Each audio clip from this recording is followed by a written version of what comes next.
Going in with half, add a layer of cheese, I'll add in the rest. Oh yeah. This is how I make the most creamy, dreamy mac and cheese. It's got 5 cheeses and a lemony panko topping.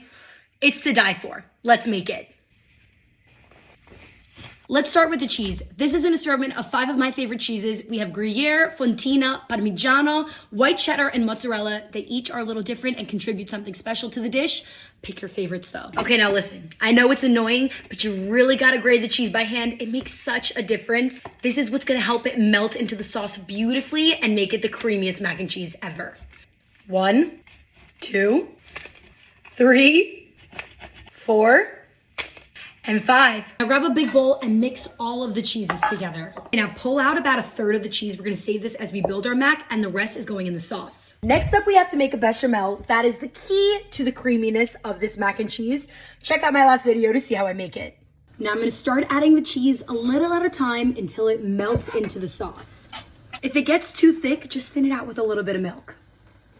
Once the sauce is nice and smooth, you're good to go. Now this is totally optional, because there's a lot of truffle haters, but I'm a truffle lover, so I like to add a splash of white truffle oil once the sauce is smooth, just to give a little bit of oomph.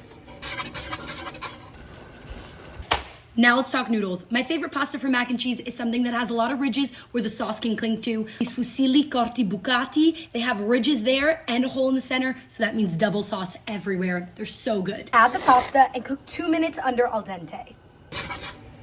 Smells incredible. Oh my gosh. Quick little facial moment. Now add the pasta to the sauce and stir it all up. Look at that. Oof. Now you could stop right here because it is delicious as is, but if you want it a little bit cheesier and a little bit crispy, then we're gonna bake it in the oven.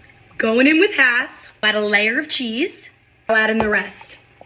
Now go in with the last bit of cheese. Grab some foil, spray it with a little Parm, then put the Parm side down, wrap it up.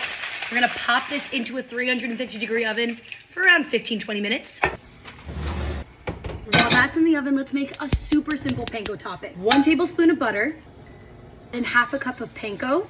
Take a spatula and continuously move it so you get a nice even golden brown. That's what you want to see. Beautiful golden brown. Transfer it to something else so it doesn't keep cooking. Add in a pinch of salt and some fresh lemon zest. Out of the oven, here she comes. So bubbly. Top this with the panko. It's the moment of truth, and it's the time that we dig into this mac and cheese. Let's go.